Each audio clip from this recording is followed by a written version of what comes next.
বাচ্চা আছে তাও মেকআপ করে, কি শখ, বাপরে রুচি! সেটাই আজকে শেয়ার করব আমি কিভাবে মেকআপ করি আমার বাবুকে ঘুম পাড়িয়ে। আজকে এক জায়গায় যাব, কিন্তু সেটা শেয়ার করা যাবে না, কোথায় যাব টপ সিক্রেট। আমার সব মেকআপ অনেক পুরনো, ভেঙে টেঙে গেছে, সেগুলা দেখে আপনারা কিছু মনে করবেন না। তো যাই হোক, শুরু করা যাক। প্রথমে আমি সানস্ক্রিন ভালোভাবে মুখে নিয়ে নিলাম। আরেকটা কথা, আমি মেকআপে খুব একটা এক্সপার্ট না, আমি যতটুকু যা পারি সেটা শেয়ার করলাম। সানস্ক্রিন নেওয়ার পর আমি প্রাইমার অ্যাপ্লাই করতেছি। সংসার, বাচ্চা এসব ছাড়াও আমার একটা পরিচয় আছে, আমি একজন নৃত্যশিল্পী, যেই কারণে আমার মেকআপ সবসময় করতে হতো, এই জন্য এগুলো অনেক পুরাতন। নাচ করতে গেলে মেকআপ ছাড়া ফুটে না কোনো কিছুই। তো এরপর আমার সস্তা ফাউন্ডেশনটা দিয়ে দিলাম। একটা প্রশ্ন রয়ে যায়, সবাই সাজলে সাদা সাদা লাগে, আমি সাজলে শুধু কালো কালো লাগে আমাকে। তো যাই হোক, ফাউন্ডেশনটা সুন্দর করে ব্লেন্ড করে নিচ্ছি। আমার কাছে আসলে ন্যাচারালটাই ভালো লাগে, এই জন্য আমি ন্যাচারাল শেডটা ইউজ করি। আর এই যে দেখেন, সবকিছুই ভাঙা ভাঙা, অনেক আগের জিনিস তো, আমি ভাঙাগুলো ফেলে দিই না, এগুলো ইউজ করি। দেখছেন আমি কত লক্ষ্মী। আইব্রোটা কমপ্লিট করে আমি কনসিলার দিতে চলে যাই। আর মাঝে মাঝে আমার একটু নাক বুজে হাসি দেখতে পারবেন। মা হয়ে যায়, যাই হয়ে যায়, ঢং কখনো কমবে না। তো যাই হোক, কনসিলার অ্যাপ্লাই করার পরে এটাও আমি সুন্দর করে ব্লেন্ড করে নিলাম। এখন কথা হচ্ছে, যারা মেকআপকে ময়দা বলেন তারা একটু মেকআপ চিনে রাখেন, আমি আপনাদের সুন্দর করে চিনিয়ে দিচ্ছি। এটা ব্লেন্ড করার পরেও আমি খুব সুন্দর করে একটু ভাব ধরবো। ওয়াও, এত সুন্দর আমি!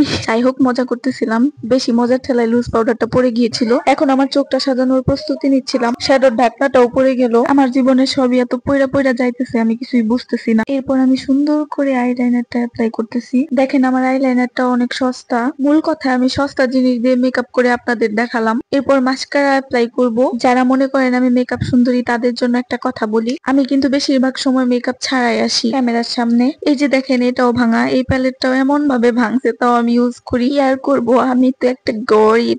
কখনো বড় লোকস হয়ে গেলে আমি ব্র্যান্ডের জিনিস ইউজ করব। আর এই যে আমার সস্তা লিপ লাইনার আর লিপস্টিক। লিপ লাইনার অ্যাপ্লাই করার পর এখন লিপস্টিকটা অ্যাপ্লাই করতেছি। এই লিপস্টিকের শেডটা হচ্ছে 9। এখন সুন্দর করে শুয়ের গাথা মাথা খেয়ে আমি হিজাবটা পরে নিলাম। এখন একটা জিনিস দেখে কেউ হাসবেন না, আপনাদের দেখাবো আমি কোন লাইট দিয়ে ভিডিওটা বানাই। এই যে দেখেন, আমি নিজে বানিয়েছি। আর নিচে দেখেন আমার মেয়ের ওই টিস্যুর বক্স। আমার রুমের নকশা চেঞ্জ করে ফেলবো খুব শিগগিরই, আমি আপনাদের সাথে সেটা শেয়ার করব। এখন লাইটের ব্যাপারে কিছু কথা বলি। আমার হাজবেন্ড বলছে আমাকে কিনে দিবে সফট বক্স, কিন্তু আমি এতই লক্ষ্মী মানুষ, এই জন্য আমি কিনি নাই। আমি বলছি আমি নিজেই বানিয়ে নিব, তাই আর কি এভাবে বানিয়ে নিলাম নিজে নিজে। তো এই যে আমার রেডি শেষ, এখন বের হয়ে পড়লাম আমার মেয়েকে নিয়ে। কিন্তু একটা গাড়িও ছিল না বাইরে, তবে বাইরে গেলে আমার মেয়ে খুবই হাসি খুশি থাকে, মাশাআল্লাহ, আলহামদুলিল্লাহ। আজকে এই পর্যন্তই, আবার দেখা হবে নেক্সট ব্লগে। লাইক কমেন্ট শেয়ার করে পাশে থাকবেন।